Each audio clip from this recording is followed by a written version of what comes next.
يا أيها المزمل قم الليل إلا قليلا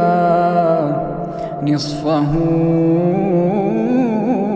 وانقص منه قليلا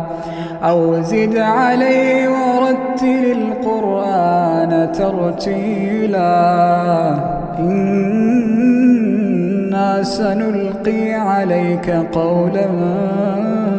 ثقيلا إن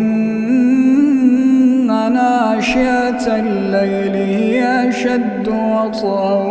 وأقوم قيلا إن لك في النهار سبحا